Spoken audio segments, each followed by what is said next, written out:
Hello students. बच्चों, मैंने अभी आपको जो है लाइव क्लास में इसी इन क्वेश्चंस के आंसर्स आपको समझाए थे। Maybe due to some technical issue कुछ स्टूडेंट्स हैं जिन्होंने नहीं समझ पाए और कह रहे थे कि हमारा जो है नहीं हो पाया है, हम कनेक्ट नहीं हो पाए थे। तो I repeat once again, list some of the technological changes associates with medieval period. यानी इस मेडिवल पीरियड में जो भी टेक्नोलॉजिकल चेंजेस हुए थे उसके बारे में बताना था। ये है कि some of the technological changes associates with medieval period, use of Persian wheel in irrigation, यानी सिंचाई में जो है पर्शियन व्हील का यूज होने लगा था। स्पिनिंग व्हील इन विविंग बुनाई में जो स्पिनिंग व्हील का यूज़ किया जाने लगा, चरखे का यूज़ किया जाने लगा। Use of fire arms in Wars, और युद्ध में जो है बारूद आदि का यूज किया जाने लगा था। What are some of major religions developments during medieval period. Medieval period के दौरान जो है क्या क्या रिलीजियंस में डेवलपमेंट हुए थे। ये the worship of new deities was started, यानी नए नए देवी देवताओं की पूजा की जाने लगी थी लोगों के द्वारा। By the growing importance of Brahmans and priests, Brahmans और पुजारियों की, पुरोहितों की जो है इम्पोर्टेंस बढ़ गई थी, क्योंकि इस समय संस्कृत कोई नहीं जानता था, केवल वही थे जो संस्कृत जानते थे। तो जो है संस्कृत वेद वगैरह जो संस्कृत में लिखे होते थे, तो जो भी कर्मकांड वगैरह होते थे उनकी हेल्प ली जाने लगी थी, तो इनके द्वारा ही करवाए जाते थे। तो उस समय जो इनकी इम्पोर्टेंस बढ़ गई थी। A new religion Islam was born, एक नए धर्म का जन्म हुआ, उसका नाम क्या था? इस्लाम था। क्योंकि जब लोग जो है बाहर से आने लगे थे भारत में, तो जो मुस्लिम्स आए थे तो वो अपने साथ क्या लेकर आए थे? कुरान भी लेकर आए थे। तो वो कुरान की जो शिक्षाएं वगैरह थी, टीचिंग्स थी, उन्होंने उसका प्रचार करना शुरू कर दिया था। तो जिससे कि एक नया धर्म हो गया, जिसको इस्लाम धर्म दिया गया नाम। ए न्यू आइडिया ऑफ भक्ति बिकेम वेरी पॉपुलर, और उस टाइम जो है एक नया आइडिया हो रहा है जो कि भक्ति था, वो उस समय बहुत पॉपुलर हुआ, जिसमें भक्त और भगवान के बीच में कोई और तीसरा व्यक्ति नहीं था।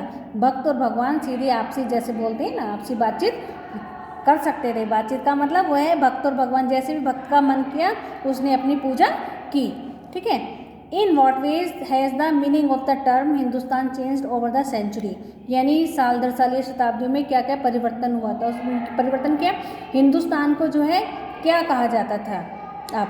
तो ये in what ways has meaning of the term Hindustan changed over the century, कैसे हिंदुस्तान का जो है अर्थ बदलता गया। तो over the centuries there has been a vast changes in the meaning of the term Hindustan, बहुत बड़ा परिवर्तन हुआ साल दर साल, शताब्दियों मतलब जैसी बीतती गई। तो फर्स्ट है, today it is understood as India the modern nation state, यानी जो आधुनिक भारत, जो आधुनिक राष्ट्र है हमारा, जो आज का राष्ट्र है, उसको हम क्या कहते हैं? अब इंडिया कहते हैं। In 13th century the term stood for lands under the Delhi सल्तनत।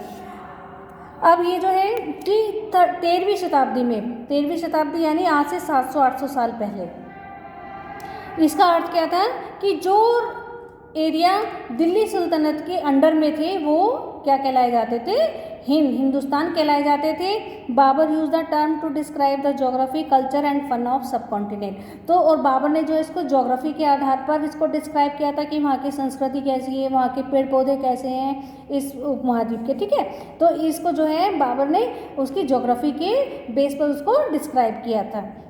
How were the affairs of jatis regulated, कि जो जाति के कार्य होते थे वो किस तरह से किए जाते थे। तो jatis framed their own rules and regulation to manage the conduct of their members.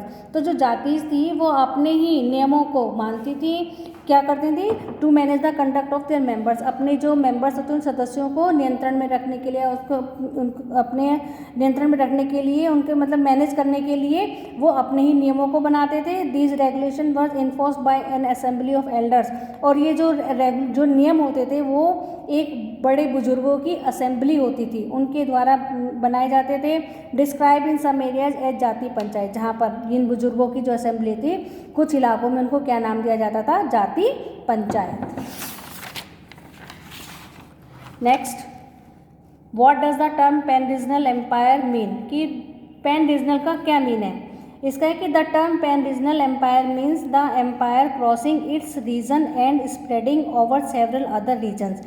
तो the term pan regional empire का मीन होता है कि वो एम्पायर जो कि अपनी रीजन्स, अपने क्षेत्रों को क्रॉस कर लेते हैं और यानी अपने राज्य का और विस्तार करने के लिए वो दूसरे राज्यों पर अटैक करते हैं, उन युद्ध वगैरह करते हैं, और जब वो उन पर अपनी जीत कर लेते हैं तो वो उस राज्य को भी अपने राज्यों में ही मिला लेते हैं और एक बड़ा एम्पायर बना लेते हैं। उसको क्या बोलते हैं? Pan regional. What are the difficulties historians face in using manuscripts, यानी जब मनुस्क्रिप्ट्स को करने में हिस्टोरियंस को क्या क्या, मनुस्क्रिप्ट्स का जो यूज़ करते थे तो उनको यूज़ करने में हिस्टोरियंस को क्या क्या परेशानी आती थी।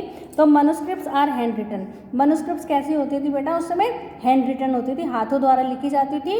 And the historians find themselves unable to read what is written। और जो हिस्टोरियंस थे उस समय के, जो हिस्टोरियंस थे, तो वो क्या है, अब जो हिस्टोरियंस उनको मनुस्क्रिप्ट्स को पढ़ते हैं तो क्या है, वो अपने आप को असमर्थ पाते हैं कि उसमें क्या लिखा हुआ है।